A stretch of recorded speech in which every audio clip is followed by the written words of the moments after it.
have to be your biggest fan. And when things are really tough and they're really rough and nothing's working, but there's something inside of you that says, I just have to follow that. Because you don't know who you're going to be, who you're going to be, who you're going to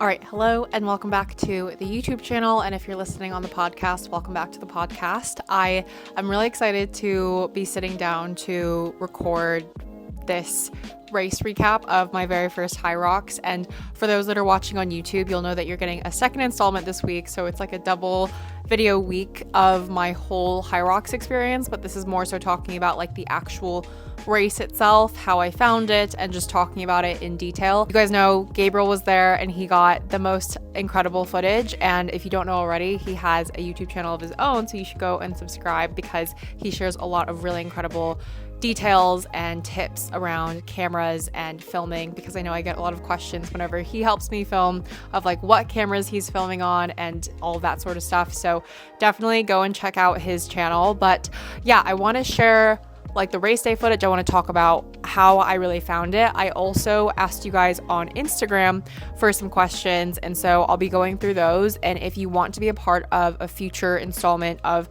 a Q&A as a part of like a race day or YouTube video or podcast episode, go and follow me on Instagram. It's just at resiliencyinrunning. Now that all of that is done and said, let's jump into what was Hyrox Manchester 2025. Now, I'm going to start by saying that I had no previous knowledge or really any experience in Hyrox before I had this experience. I've mentioned a couple of times before, but Therabody as a brand reached out with the opportunity to do it, and I have always had sort of a piqued interest in Hyrox, watching it blow up, especially in the UK. I've always thought of myself as someone who enjoys both running and the gym, and whilst I've been slowly trying to get back into the gym, I used to be really into high intensity interval training in college, and I used to do a lot of like those types of workouts, lots of burpees and things. So in a way, I kind of felt like, you know, maybe I could give this a good crack, and that's why I was always sort of like interested in it. And so I said yes, and I will kind of preface all of this by saying that I did little to zero training. I probably maybe practiced like on the rowing machine a couple of times. I practiced wall balls a couple of times and did like sets of 10 or 20 at the gym, but it wasn't necessarily anything that was like a Hyrox targeted workout. It was always like just something thrown in at the end of my gym session. And as many of you know, I'm following a runner's strength guide at the moment, and that's kind of my priority in the gym at the moment. But I feel like for me, my sort of intention with going into Hyrox was more just to go and have fun and to experience it and see what it's like. And I want to share with you like what that was like in this video. But I do want to just preface and say that I did basically no training and kind of just showed up on the day and was just like, you know, prone to whatever was about to happen. So yeah, for those on YouTube, now that you've seen like sort of my travel vlog and what we got up to in the days before the actual event itself, I had a pretty normal morning in terms of before the event itself. I woke up semi early. We got breakfast. I had overnight oats, came back to the hotel room, got ready, got changed, and had an oat bar, like a carb bar with a couple pieces of fruit before we headed off to the venue. Now we got there and I met up with Therabody after checking in and you got an ankle monitor, a wristband, as well as a number that was Sharpied onto your arm. I think it's washed off at this point.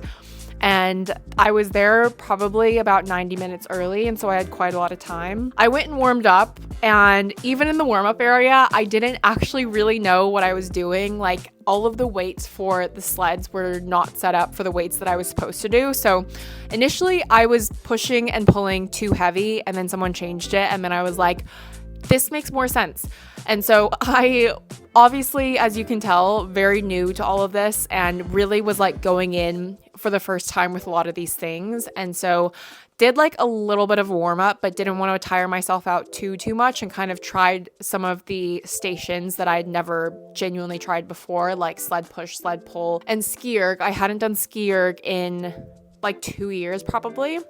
And so there's a lot that I was kind of just like trying to reacquaint myself with and just like, remind myself. And that morning as well, I was sat in the hotel room just reading the rule book and making sure that I knew everything that I needed to know. Still going in totally fresh. And so I went into my starting area 10 minutes before. We started at 12:30, and I think women's singles started at 12:20. I had no idea when I was signing up what sort of time I was aiming for, and I kind of just put a random time, I'm gonna be honest, and that probably was why I was put into a faster category. Nothing really that I can do around that, and I think Therabody as well wasn't really sure with that, so I kind of just like made an educated guess and I don't know, went for it. And then so we started at 12:30. The start tunnel was really fun. It was obviously just full of women and really lovely volunteers who were just wishing us good luck and making sure that we were all excited. Obviously, some people very nervous. I was very nervous. And yeah, just going into it, it was nice to be surrounded by a good group of people. In terms of what I was wearing a bandit crop top and bandit shorts, and then some brand new Hyrox specific shoes. I'll put the name on the screen. I always get it wrong, but it's like the Puma Nitro Elite 3. And yeah, those are very springy, very cushiony, and pretty staple and grippy shoes. So I was really excited to be wearing those. But yeah, in terms of the event, we kicked off and we jumped right into the first segment being a 1 kilometer run. And for those that are also new to the world of Hyrox, the way that the event is broken down is 8 1 kilometer runs and then 8 stations. And so we started with a 1 kilometer run, and it was about 2 and a bit laps around the venue, like the indoor venue. And then you go in where there's like a big sort of tent blow up thingy that says in. And the first station that we went to was ski erg. And so we were doing 1,000 meters on the ski erg. I also do have my splits broken down that I got back. I'm not exactly entirely sure like what it all means, but I'll put it on the screen. And so I think for me, it says that the first run took me 3 minutes, 33 seconds for the first kilometer. I think it was a little bit fast just because people really shot off. And I know that people say don't go too fast in the beginning, but too excited. And the first station, ski erg, took me 5 minutes and 13 seconds to ski erg 1,000 meters. I felt pretty good at the station. I didn't find it to be too troublesome. There was a good amount of time where I was like looking around, looking for Gabriel. And then he finally sort of like made his way around because initially he was behind me and I didn't see him. And then he came around to the front. So it was like nice to be, I think that was something that I really enjoyed about Hyrox is like, obviously spectators can be like right there in your face and like smiling and cheering and helping you out. And yeah, he was like right there. And so I was like smiling a lot. And as soon as I was done, I had to wave over a volunteer so that they could check. And then I went on to do my next kilometer run, which took me 4 minutes and 50 seconds. And then I went right into sled push, and that took me 2 minutes and 2 seconds. This is all tracked with the ankle monitor that I'm wearing on my ankle. But I went into the sled push, and I think because I had practiced it in the warm-up area, I sort of realized that it's a lot easier to be like almost wrapping your arms like around the bar on each side rather than pushing with my hands. And so that was the sort of tactic that I went with. And there were a lot of girls around me that were going very fast, and I was trying to sort of pace myself and just trying to take my time. I also, to note, you had to go up, down, so 4 times. I didn't want to over exude myself or anything, and so I was really trying to take my time. And then as soon as I was done, I ran back to do another kilometer run, which took me 4 minutes and 56 seconds.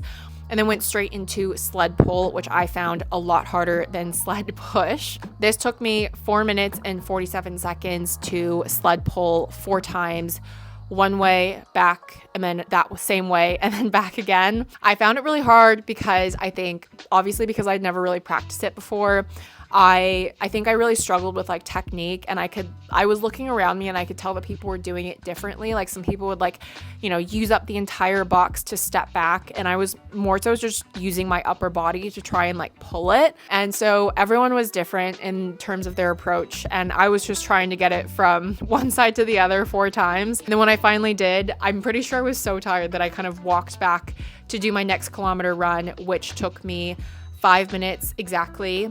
And I went straight into burpee broad jumps. This took me 5 minutes and 14 seconds. This, I did not realize. I thought it was just like you go out one way and do burpees, like the length of like one way out, but you go out and back. And that was tough. And there is no footage from this because Gabriel he didn't like realize that I was at the burpee station. He was waiting at the rowing station for quite some time. I'm kind of glad that we don't have any footage from that because I was dying. I don't even think the photographers got me. I think they must have seen me and just thought, just gonna let her struggle bus through this. And yeah, it was tough. And there are like rules around like you can't step forward. You really have to like make sure that you're like, you know, kind of you jump, you do your burpee, you get up and you're stood in the same place. But it did get a little bit congested at times in terms of like, you know, there are 3 rows or 3 lanes and obviously everyone's trying to go as fast as they can, but you know, people are going to get in the way. And so that was a little bit awkward to kind of navigate. But again, like I wasn't personally in a rush because I wasn't really going for time, but I could tell that other women around me were kind of getting frustrated by it. So to each their own, but we did get through the burpee broad jumps and I went into my next run that took me 5 minutes and 15 seconds and then went straight into rowing where I did find Gabriel again. Rowing took me 5 minutes and 43 seconds. Again, I definitely think that this was down to technique. I could tell that a lot of people around me were really like kind of going all the way in and then pushing and or not pushing, but pulling it all the way back. I was kind of just dazing off. I don't know if there's like footage of this, but like I kept looking out to the side and I was just looking at people doing farmer's carry. And I think that part of it was like I was trying to dissociate and be like, I'm not here, like I'm only like halfway through and this is like getting hard and I can't even envision like how hard all of the other stations are gonna be. And so I think I was just trying to like tune it out a bit. The girls on either side of me finished before me and they were like, every time I checked, they'd be like 100 meters ahead. So I knew that my technique was definitely off, but I finished when I did, and then I got jogging to get back into it. And then the next run took me 5 minutes and 7 seconds. And then this was straight into farmer's carry where things really started to go downhill. I feel like this is the station where I really struggled. And it was mostly down to my form, but also I did not pick up any chalk. And I just like, I don't know, I went to pick up my weights and then I didn't see this bucket of chalk and I really could have used it. And you had to do 2 laps of carrying the 16 kilogram dumbbells on either, or kettlebells on each arm. And because I was sweating so much by that point, I just like the weights kept slipping. And at one point they slipped and I like my body wasn't really like ready for it. So like it kind of jerked me forward and I kind of felt my lower back go a bit. And I kind of just like ducked below the barriers of like the lanes that you're going around in circles. And I kind of just like needed a minute to be like, okay, let's just take a deep breath. This is like just reminding myself that this is not serious. This is not something that I'm trying to like go for time. Not that I was really pushing myself, but I think that at the same time, it's very easy to become competitive when you're amongst a group and you're sort of like, you know, going at the same pace or you're like right next to each other. And so I think I kind of just took a minute to be like, okay, let's just go. Let's take our time. Let's just slow this down a bit. And I think I initially only thought it was 1 lap, and then the volunteer was like, have you done 2? And I was like, no, I haven't. So I went back around, but I just ended up like dropping it, taking a break, picking him back up, and doing that a bunch in my second lap, and just like really taking my time because I was like, there's nothing I can do. My form was also really bad. My shoulders were like hunched over, and like watching the footage back, 100% should have had my shoulders back and just standing tall so that I could use some of my back muscles more rather than the front muscles that I was probably using. So yeah, that wasn't my strongest point in the race, but I went straight into the run, which took me 5 minutes and 58 seconds. And I think this was the longest that I took for a run just because I was sort of in a bad headspace and I was kind of like, you know, maybe I shouldn't have done this. Maybe this wasn't worth it, because I was like semi-worried that I would be injured coming out of this, which is like the last thing that I wanted, because again, my focus right now is a 5K and then I have to go straight into London Marathon training. So I think that I was like just kind of worrying a bit in my head and just kind of freaking out internally, but we got through it. And then we got to the next station, which was sandbag lunges. Sandbag lunges took me 6 minutes and 22 seconds. And let me tell you why. I actually do think that I'm fairly good at lunges. What I didn't realize was that until I read the rule book on race day morning, I didn't realize that your knee had to hit the ground on every single lunge. And I'll just put a photo on the screen now. of me in the bath that night, my knees are bruised from the amount of times that they hit the ground. And again, they were like, you had to go out and back 4 times. So it was like out once, back twice. No, yeah, 1, 2, 3, 4. So you were just out and back twice. And it was a lot. I mean, you're carrying like a 10-kilogram sandbag on your back, and my arms started to kind of like do a weird, I don't know, like they went to a weird form, and I was getting some weird soreness and pains. And I was just like, I kind of like would cross the line with my final lunge, and I would take a second and then I would go again. But yeah, this was not a strong suit either. And then going straight into the run after lunges, my legs felt like jello, but that run took me 5 minutes and 38 seconds. And then we go straight into the final section, which was wall balls. And this was hands down the hardest thing that I've ever done. I genuinely did not think I was going to get through it. I was going so slowly. And like the thing is, at the gym, in the warm-up area, I was like, I'm fine with wall balls. And the thing is, like, I'm not putting myself through an intense workout prior. And so going straight into 100 wall balls was a lot. And I was going so slowly that like the poor volunteer next to me was just like trying to help me get through like 5 at a time, because I could barely do that, if anything. Like I would do like a couple, and then I would like put the ball down and be hunched over, like so tired. And then I somehow managed to get to a point by the end where I could do 5 at a time and then rest, and then 5 at a time again. But if you think about it, like that's like 20 sets to get to 100. And the way that it comes up on my splits makes me think that either it took me 8 minutes and 19 seconds or it took me 14 minutes, because it says something about the rock zone. But the rock zone could also just be when I was, hanging out after I crossed the finish line.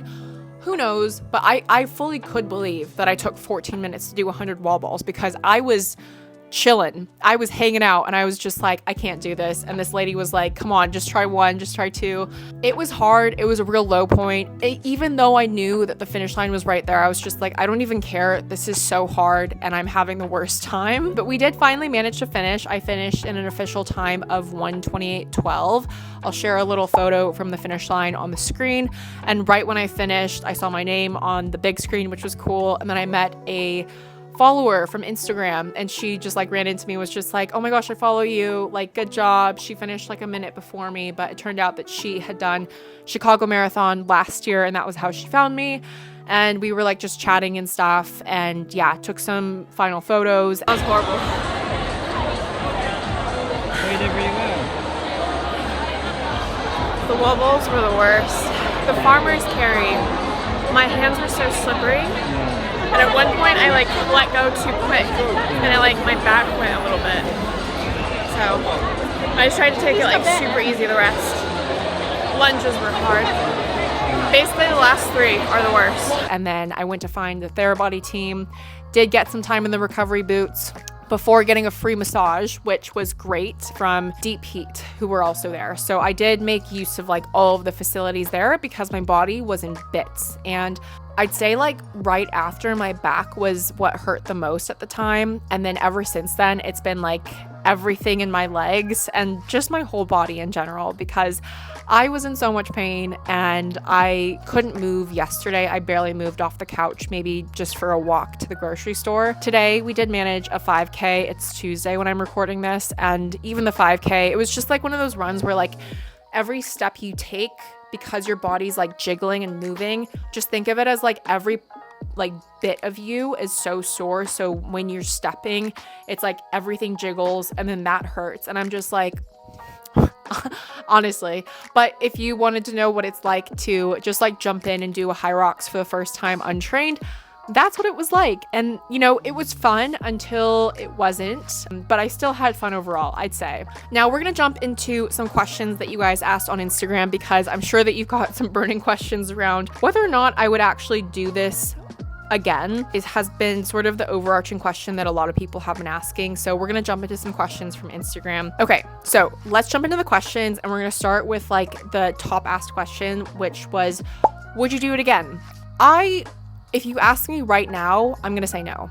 Because 2025 for me, if you've watched any of my previous videos, I've shared is like mostly about really going after crushing some PBs this year in my running, just because I didn't really have a chance of doing that last year and I've changed my training. And so a lot of my focus right now is on running. And whilst I do totally believe that being a runner really helped me in that portion of the race in Hyrox, I definitely think that if I were to ever do it again, I would 100% train. It's definitely not a gimmick or anything that people train hard for these things, because it takes so much strength from so many parts of your body that you don't even like realize that you're working.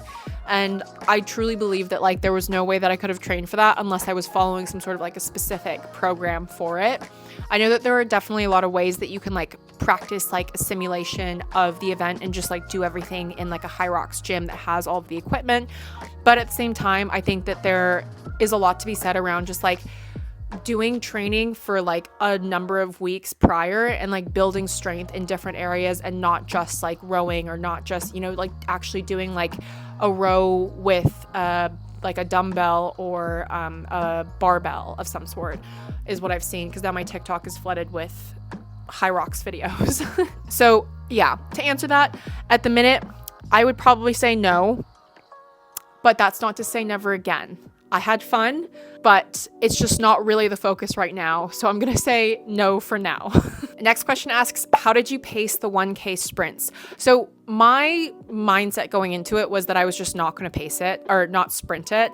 I know that a lot of people go into it and like practice their running and cardio during training to be able to sprint those portions. But because I had such low confidence in these other stations that were the non-running stations, I wanted to conserve my energy for that. So I kind of just went out at a pretty comfortable pace. And realistically, if we could have like had everything in a perfect world, like ideally I wanted to come back into this week and just be able to jump back into 5K training. Now, that's not to say that I can't. I'm just having to switch some days around because my body is still recovering. But I definitely wasn't trying to prioritize like sprinting of any sort. I was just trying to go out and pace it pretty conservatively so that I had enough energy to use my strength at these different stations, but also use those runs to help me recover from really hard stations, if that makes sense. Next question asks, marathoner thinking about entering, what should I focus on? Okay, so clearly you, like me, we have the running down. There is obviously going to always be more that you can do with the running, especially if you really want to prioritize sprinting, if you have a time goal with Hyrox. But I would definitely just say focus on building strength for these different stations, because you really don't realize how much strength it takes until you're in it and amongst people. And I think that like the crowds, everything really feeds into it, because there's so much nervous energy. There's so much pressure to do well because you've got so many people like right there looking at you. I don't know. I'm just speaking from experience from like, you know, I would have so much rather focused on like strength and building strength for those specific stations. And I saw a really helpful TikTok video today that I'm sure you could probably search, but like there was a creator who does Hyrox, and she was basically talking about how like different stations, you don't necessarily have to go and practice said station multiple times for weeks on weeks. There's actually like so many other gym specific workouts that you can use, like dumbbells or like stepping up on a box or jumping on a box to like sort of help you build the strength. So like, for example, with burpees, she's not just telling you to do burpees. She's telling you to jump up on and do a box jump instead and like build that momentum, because obviously with the burpee broad jumps you have to be able to like jump forward quite a lot, and you're jumping in the burpee as well. But if I can find that video, I will link it in the description box, because I thought that was a really interesting video and a great way to kind of think about training. Next question asks, did you fuel during Hyrox, or is there time/space to do that? So that was something that I did forget to mention, so thank you for the question.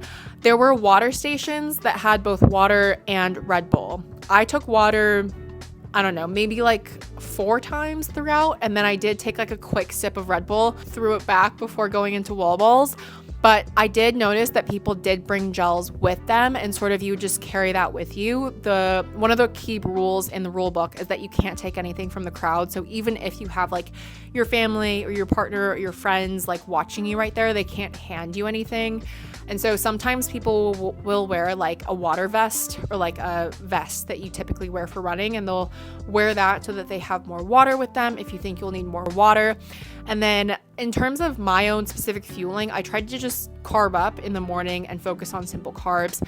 And then I had a gel 30 minutes before I started. So that was sort of the most that I did. I don't personally know when I would have taken a gel had I brought another gel. I did bring a second gel with me. I just didn't bring it with me to the venue. The only time that I could think of taking it would be during the runs, because with most of the other stations, you're using your hands and your whole body. So I did see other people's like flat lay before Hyrox, and it had a couple of gels. So 100%, I think fueling is like definitely part of it. It just depends on like what you need and, you know, how much you want to take. And I think that there's definitely going to be a lot of information and videos around like practicing that in your training as you would in running. Okay, next question asks, marathons or Hyrox? You have to choose one. Definitely marathons. The pain that I can describe to the best of my ability of the like soreness that I've been in ever since Hyrox is very similar to a marathon. But I think with a marathon, there is a whole nother element of fatigue on top of it, just because you're like running for like hours at a time. The issue that I have with the soreness that I'm experiencing right now is that I just have soreness like everywhere. And it's like to the point where like I really even questioned like going out for a 5K this morning, because I was just like, I am still so sore. Whereas like with marathons, I don't know. I think maybe because of experience, I just know that I need like a few days, a week off. Whereas like it was just kind of hard for me to determine, because it was such a different type of soreness post Hyrox. And so yeah, I'm definitely focusing on recovery at the minute, but I definitely do enjoy marathons a lot more, I think I'd say. But that's coming from someone who has trained for 9 different marathon training blocks at this point in time. And I didn't even train for Hyrox, so I can't even really like speak to that realistically. But I think in terms of experience, I do enjoy the marathon, just because with Hyrox, obviously you're just like running circles in the same room, and then you're doing everything at these stations. Whereas like marathons, you're just like kind of free to like take up your own space and go and run, and you see different like cheering points, and you get to see like a city if you're running like a big marathon through like a major city or something. I don't know. I think that there are a lot of things that I do personally prefer. You can also wear headphones during a marathon. You can't wear headphones or anything during Hyrox, which I don't know, they're playing good music, but someone who typically likes to train with headphones, you cannot have headphones on during Hyrox. Okay, final question, because I feel like I'm gonna take up this entire memory card.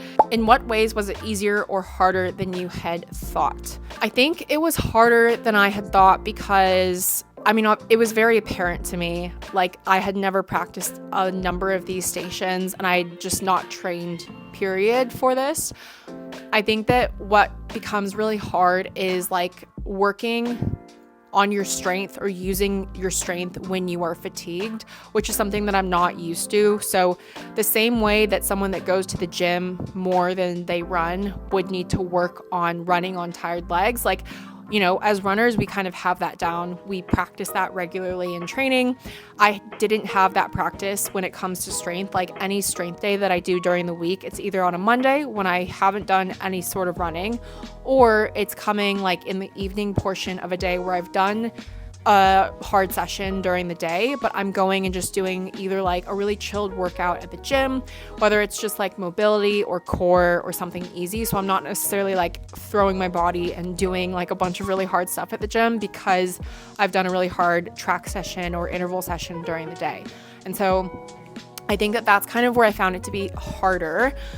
The only easier bit, I think, is like what people say, like if you are a runner, you have 50% of the race down, you know how to do 50% of the race, and you do really start to notice how much people fall off in the running in the latter stages of the race. And so that was like a little bit of a confidence boost for me, because I was struggling in every other element of it really. But yeah, I would say like that, as well as I would definitely say that I found like the second half of all the strength sessions to be the hardest. I found like the first bits totally fine, but it was the second half where I was like, this is hard. And then ending on 100 wall balls is criminal. It was horrible, but yeah. Okay, but that wraps up the questions and the recap. I hope that you enjoyed this, and I hope that I haven't completely scared you off from doing a Hyrox race if you are also a runner. curious about it for the first time. I just wanted to kind of like share all of my insights and genuinely just like my thoughts and experiences as a complete newbie who hadn't trained going into this, and so was just there to have fun and a good time. And yeah, I'm very proud of it, very happy to have done it.